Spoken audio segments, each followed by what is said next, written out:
예, 오늘부터 이렇게 하나님 세우신 귀한 교회에서 말씀 전하고 함께 섬길 수 있게 해주신 그 하나님의 은혜에 먼저 감사를 드립니다.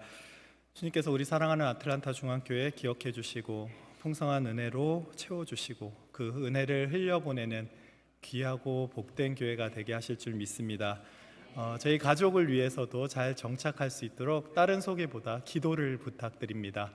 저희가 잘 적응해서 또 주의 일 열심히 감당하는 저희 가족 되도록 하겠습니다. 감사합니다.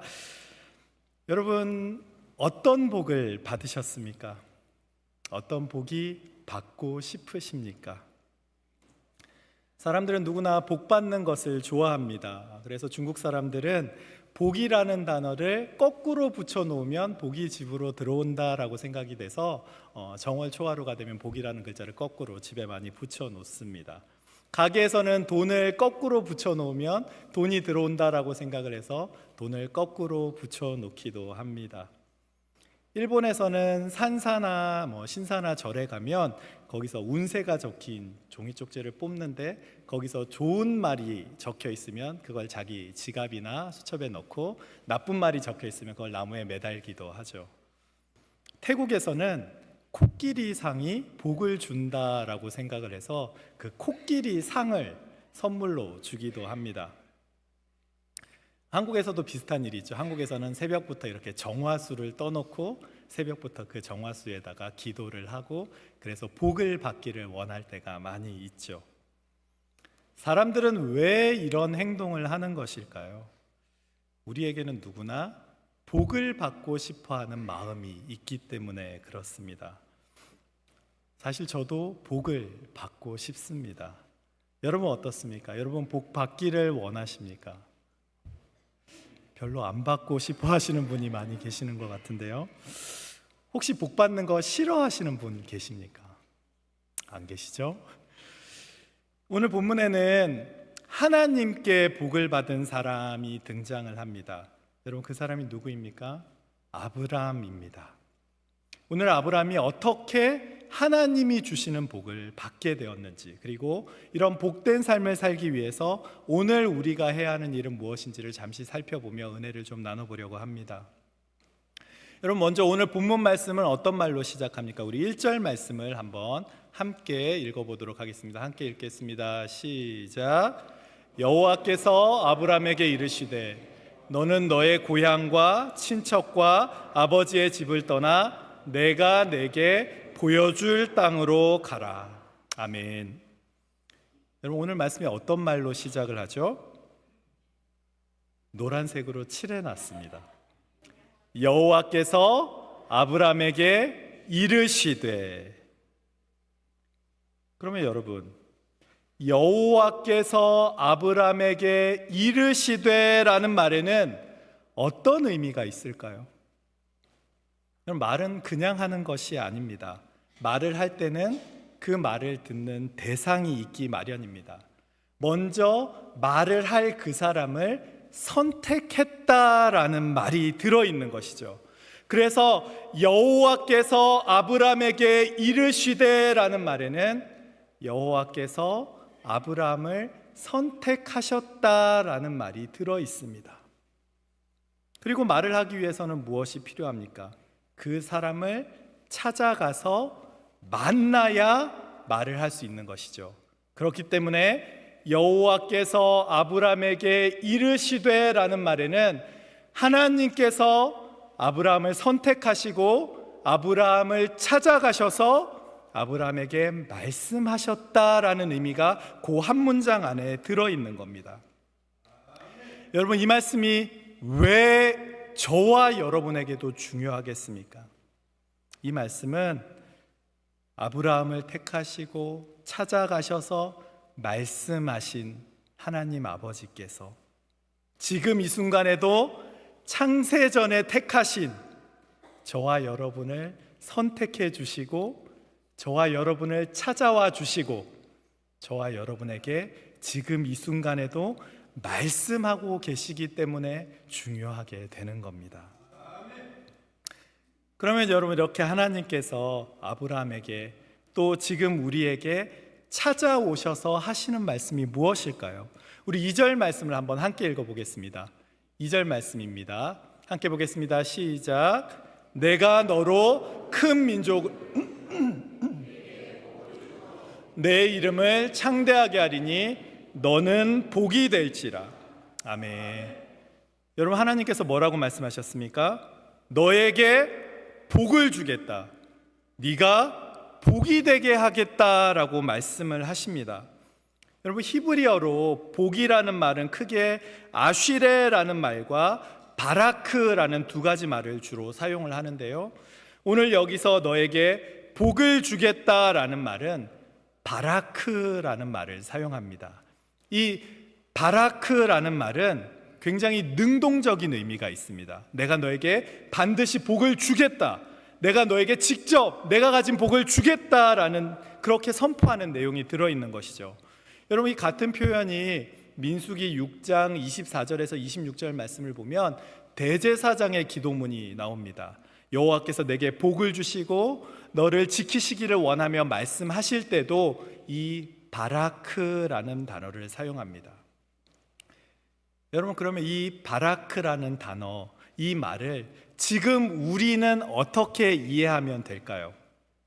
내가 너에게 복을 주겠다라는 말은 복의 주체가 하나님이시고 그 복을 하나님께서 저와 여러분에게 주시겠다라고 말씀하는 겁니다. 그래서 여러분, 우리가 너무나 잘 아는 찬송가 1장 찬송 뭔지 혹시 아십니까? 만복의 근원 하나님, 그 모든 복의 근원이 되시는 분이 누구시라고요?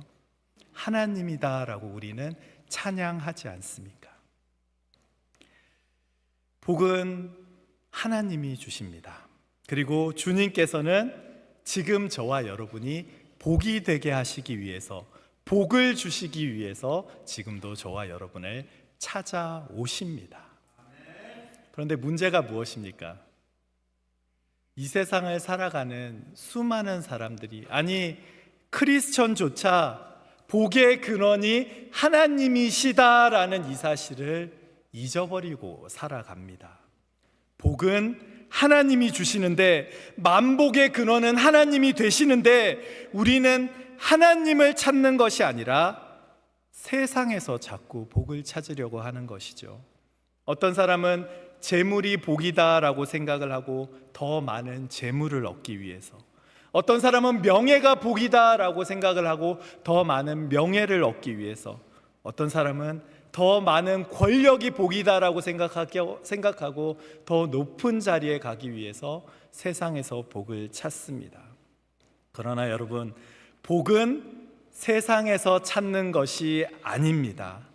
복은 하나님께서 주시는 것입니다. 그러니 여러분, 복을 쫓아가려고 세상을 향해 나아가는 것이 아니라 복을 주시는 주님 앞으로 나아오실 수 있기를 바랍니다. 만복의 근원은 오직 주님께, 세상에서 가장 복된 소식은 오직 주님께만 있습니다. 그러면 이렇게 하나님께서 주시는 그 복을 우리가 받아 누리기 위해서 지금 우리가 해야 하는 일은 무엇일까요? 우리 1절 말씀을 다시 한번 보도록 하겠습니다. 1절 말씀 준비됐나요? 우리 함께 보겠습니다. 시작. 여호와께서 아브라함에게 이르시되 너는 너의 고향과 친척과 아버지의 집을 떠나 내가 내게 보여줄 땅으로 가라. 아멘. 보십시오. 하나님께서 주신 복을 받기 위해서 우리가 먼저 해야 하는 일이 무엇입니까? 너의 고향과 친척과 아버지의 집을 떠나라고 말씀을 하십니다. 하나님께서 주신 복을 받기 위해서 고향과 친척과 아버지의 집을 떠나라고 말씀하시는 것이죠. 왜 하나님께서는 아브라함에게 고향과 친척과 아버지의 집을 떠나라라고 말씀하셨을까요? 여러분, 혹시 아브라함의 아버지 데라가 어떤 일을 하고 살았는지 아십니까? 일반적으로 신학자들은 아브라함의 아버지 데라가 우상 만드는 일을 했다라고 생각을 합니다. 미드라시라는 것이 있는데 그건 뭐냐면요, 유대인들이 성경을, 특별히 구약 성경을 해석할 때 사용하는 것이 미드라시입니다. 그런데 거기서도 아브라함의 아버지 데라는 우상을 팔던 사람이었을 것이다 라고 해석을 합니다. 왜냐하면 여기 근거가 있는데요, 여러분 여호수아서 24장 2절 말씀을 보면 이런 말씀을 여호수아가 백성들에게 전합니다. 제가 읽어드리겠습니다. 여호수아가 모든 백성에게 이르되 이스라엘의 하나님 여호와께서 이같이 말씀하시기를 옛적에 너희의 조상들 곧 아브라함의 아버지 나홀의 아버지 데라가 강 저쪽에 거주하여 다른 신들을 섬겼으나 라고 말을 하죠. 보십시오, 데라가 아브라함의 아버지인데 그가 다른 신을 섬겼다라고 말하지 않습니까? 그러면 여러분, 하나님께서 아브라함에게 고향과 친척과 아버지의 집을 떠나라 라고 말하는 것에는 어떤 의미가 숨겨져 있는 걸까요? 우상 숭배하는 일, 그 일을 했던 죄악의 자리에서 이제는 떠나서 하나님의 말씀에 따라 거룩한 삶을 살아가라 라고 하나님께서 아브라함에게 말씀해 주시는 것이죠. 그뿐이 아닙니다. 여러분, 고향과 친척과 아버지의 집은 편안하고 익숙한 장소입니다. 그런데 여러분, 그 편안함과 익숙함 때문에 그 편안함에 취해서 나도 모르게 안주하기 쉬운 장소가 바로 고향과 친척과 아버지의 집입니다. 그리고 이것이 바로 여러분, 죄의 속성이 그렇습니다. 죄는 우리에게 편안함과 익숙함을 줍니다. 그래서 수많은 사람들이 그 편안함에 빠져서 나도 모르게 죽어가고 있는 것이죠. 여러분, 혹시 개구리를 삶는 방법에 대해서 들어보신 적 있으십니까? 개구리를요, 뜨거운 물에 집어넣어 버리면 개구리를 삶을 수가 없습니다. 뜨거운 물에 들어가자마자 개구리가 바로 튀어나와 버리거든요. 그럼 개구리를 어떻게 하면 삶을 수 있을까요? 찬물에다가 개구리를 집어넣으면 개구리가 찬물에서 편안하게 수영을 하면서 놀기 시작을 합니다. 그럴 때 그 물을 점점 가열을 하면 개구리가 거기서 편안하게 놀다가 편안하게 죽어가게 되는 것이죠. 죄를 지으면서 죄인 줄을 모르고 돈과 명예와 재물을 섬기면서 그 우상 숭배의 자리에 있는 것은 어쩌면 우리에게 개구리가 편안하게 물에 있는 것처럼 익숙하고 편안한 일이 될 수 있습니다. 그러나 여러분, 그렇게 죄의 자리에서 편안함을 느끼며 살다 보면 결국에는 그 익숙함과 편안함 가운데서 죽을 수밖에 없습니다. 그럼 우리는 어떻게 해야 할까요? 하나님의 말씀에 순종함으로 죄의 자리에서 고향과 친척과 아버지의 집에서 그 우상 숭배의 자리에서 떠나가야 하는 겁니다. 지금 여러분이 떠나가셔야 할 고향과 친척과 아버지의 집은 어디이십니까? 여러분, 혹시 불평하는 데 익숙하십니까? 그 불평의 고향에서 떠나십시오. 여러분, 혹시 염려하고 걱정하는 데 익숙하십니까? 그 집에서 떠나가십시오. 혹시 다른 사람 시기하고 질투하는 데 익숙하십니까? 그 익숙한 습관에서 떠나서 이제는 하나님께서 지시할 땅을 향해 하나님이 원하시는 그 길을 걸어가십시오. 우리가 죄에 머물며 하나님께서 주시는 복을 받을 수는 없습니다. 물론 이렇게 변화하는 일이 쉬운 일은 아닙니다. 삶의 방식을 바꾼다는 건요, 상당히 괴롭고 두려운 일입니다. 그러나 여러분, 떠나야만 살아낼 수 있습니다. 변해야만 복을 받을 수 있습니다. 익숙함으로 포장된 죄의 자리에서 떠나서 하나님의 말씀에 순종하는 거룩한 삶을 살아내는 것, 이것이 바로 회개이고 돌이킴입니다. 이렇게 하나님께서 아브라함에게 고향과 친척과 아버지의 집을 떠나라 말씀하신 후에 하나님께서 한 가지 더 명령하신 것이 있습니다. 여러분, 그 명령이 무엇인지 우리 1절 말씀을 마지막으로 한 번 더 함께 읽어볼까요? 1절 말씀 준비됐나요? 함께 읽겠습니다. 시작. 여호와께서 아브라함에게 이르시되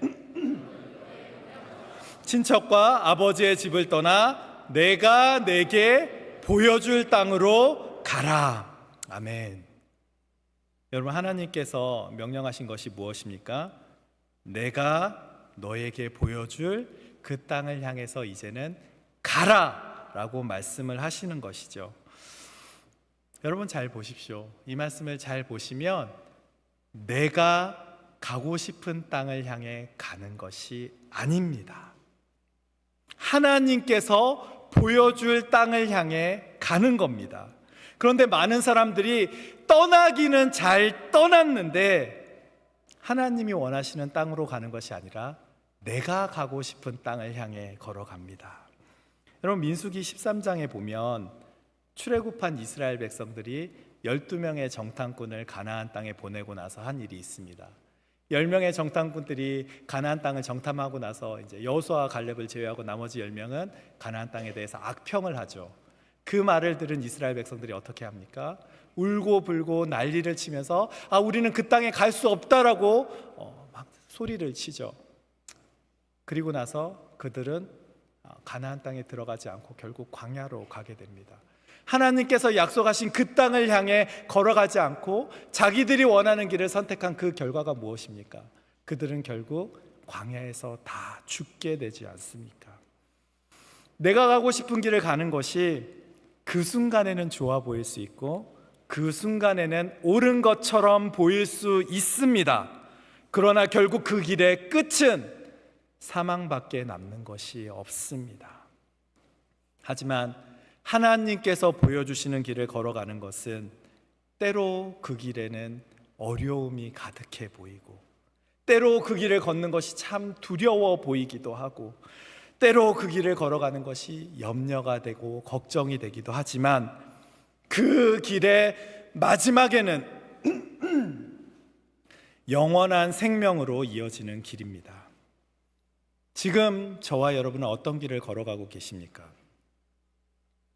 여러분, 지금 하나님께서 보여주시는 그 땅을 향해 걸어가고 계십니까? 아니면 내가 원하는 그 길을 걸어가고 있습니까?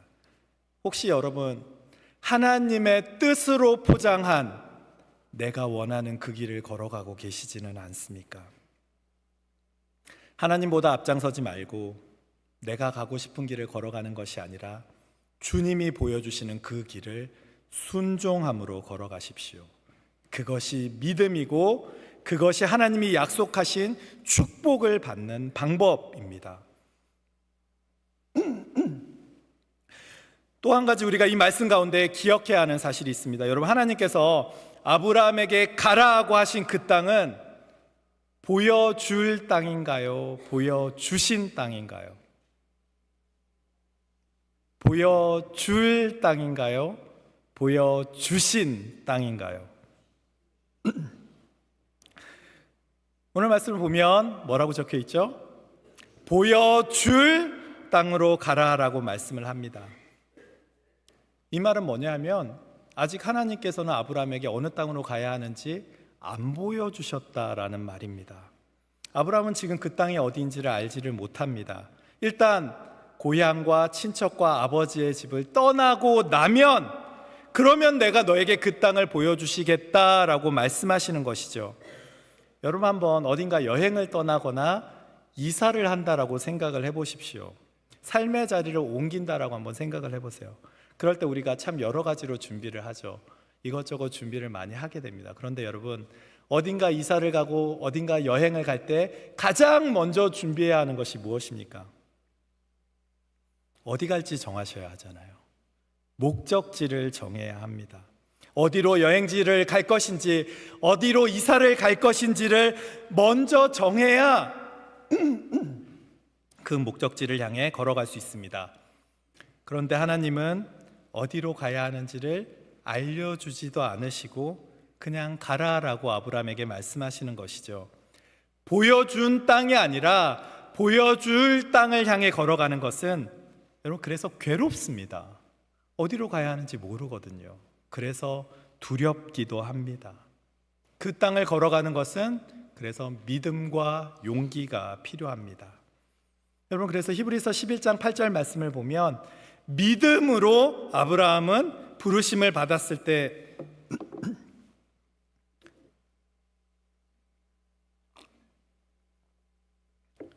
그래서 히브리서 11장 8절 말씀을 보면 믿음으로 아브라함은 부르심을 받았을 때 순종하여 장래의 유업으로 받은 땅을 향해 나아갈새 갈 바를 알지 못하고 나아갔다라고 말씀을 하지 않습니까? 그런데 여러분, 우리가 잊지 말아야 하는 사실이 있습니다. 아브라함의 입장에서는요, 어디로 가야 하는지를 알지를 못합니다. 그러니까 아브라함의 입장에서는 굉장히 답답하고 어디로 가야 하는지 모르니까 갑갑할 겁니다. 그런데 여러분, 아브라함의 시선이 아니라 하나님의 시선으로 보면 어떻습니까? 하나님께서는 이미 예비해 놓으신 축복이 이미 그 땅 가운데 예비되어 있는 것이죠. 아브라함의 눈에는 보이지 않지만 하나님께서는 가나안 땅을 그와 그의 자손에게 주시기 위해서 이미 다 예비해 놓으신 겁니다. 저와 여러분의 삶도 그렇습니다. 하나님께서는 때로 저와 여러분의 삶을 아무것도 보이지 않는 곳을 향해 이끌어 가실 때가 있습니다. 신분의 문제가, 육신의 질병이 해결되지 않고 나를 둘러싼 상황과 환경이 여전히 변화하지 않는 그 땅으로 하나님께서 저와 여러분을 이끌어 가실 때가 있습니다. 이렇게 앞길이 보이지 않는 그 길을 걸어갈 때 우리는 괴롭고 답답하기도 합니다. 그러나 여러분, 하나님께서는 지금도 보여줄 땅을 향해 걸어가는 그 하나님의 백성들을 향해 이미 풍성한 복을 예비해 놓으셨습니다. 복이 없는 것이 아니라 단지 지금 내 눈에 보이지 않는 것입니다. 그렇기에 때로 그 길이 외롭고 그 길이 힘들어 보인다 할지라도, 아니 아무것도 보이지 않는 길이라 할지라도 우리는 주님의 말씀에 순종함으로 주님께서 저와 여러분에게 주신 그 길을 걸어가야 하는 겁니다. 그러면 어떻게 되는지 아십니까? 그 괴로움의 길은 반드시 끝이 나고 그 길의 끝에서 마침내 하나님께서 예비해 두신 그 복을 누리게 되는 겁니다. 그러니 여러분, 하나님께서 보여주실 그 땅을 향해 걸어가는 것을 두려워하지 마십시오. 하나님이 주시는 복은 믿음으로 순종함으로 그 길을 걸어가는 사람만이 누릴 수 있게 됩니다. 그리고 하나님께서는 이미 저와 여러분에게, 우리 사랑하는 중앙교회를 위해 이미 그 복을 충만하게 예비해 두신 줄 믿습니다. 물론 이렇게 말씀을 드리면 내가 변화하기는 너무 늦었습니다, 내 나이가 몇인데요 라고 말하시는 분이 혹시 계실지도 모르겠습니다. 여러분, 지금 하나님의 명령에 순종해서 갈대아 우르를 떠나는 아브라함의 나이가 몇 살인지 혹시 아십니까? 지금 아브라함의 나이는 75살입니다. 그런데도 그는 변화를 두려워하지 않습니다.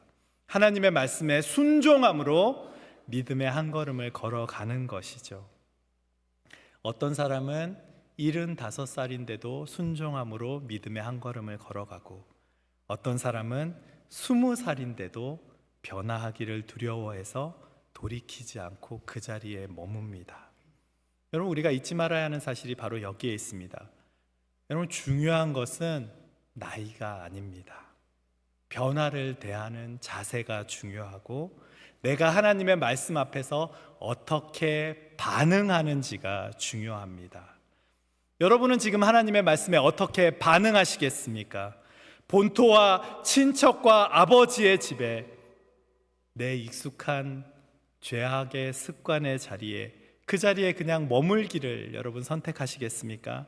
아니면 하나님의 말씀에 순종함으로 더 이상 두려워하지 않고 기꺼이 믿음의 한 걸음을 걸어가는 그 길을 여러분 선택하시겠습니까?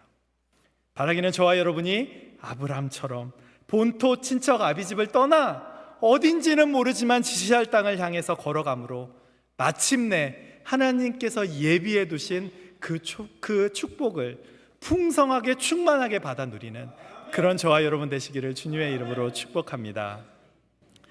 말씀을 마치겠습니다. 하나님께서는 당신의 명령에 순종하여 고향과 친척과 아버지의 집을 떠난 아브라함에게 복을 주셨습니다. 그런데 여러분, 하나님께서는 아브라함에게 주신 복보다 더 크고 놀라운 복을 창세전에 택하신 저와 여러분에게 지금 이 순간에도 주고 계십니다. 여러분, 그 복이 무엇입니까? 영원히 죽을 수밖에 없는 저와 여러분을 예수 그리스도의 십자가 피로 구속하셔서 이 자리에 나와 하나님께 예배하며 하나님께 영광 돌리는, 죄에서 구원해 주시는 복을, 그래서 복음이라고 하지 않습니까? 그 복된 소식을 저와 여러분에게 주셨습니다. 그러나 여러분, 복을 찾기 위해서 세상에 나가서 방황하는 것이 아니라 복을 주시는 주님 앞으로 나아오시기 바랍니다. 가장 복된 소식을 들으시고 그 복된 소식을 전하는 복된 하나님의 사람들 다 되시기를 주님의 이름으로 간절히 축복합니다. 기도하겠습니다. 사랑과 은혜가 충만하신 하나님 아버지, 오늘 귀한 하나님의 말씀을 통해 하나님이 주시는 복을 누리고 복을 전하는 사람이 되기를 원합니다. 주여, 주님 오늘 우리에게 말씀하신 대로 복이 된 삶을 살 수 있게 도와주시고 그 말씀에 순종함으로 정말 하나님이 주시는 은혜가 흘러가는 귀하고 복된 중앙교회 모든 성도들 되게 역사하여 주시옵소서. 저하는 종이 약하고 부족하여 잘못 전하는 것이 있다면 십자가 뒤에 가리워 주시고 오직 아버지 하나님의 영광만 드러나고 그 영광만 기억되게 역사하여 주시옵소서. 범사에 감사드리며 살아계신 예수님의 이름으로 기도합니다. 아멘.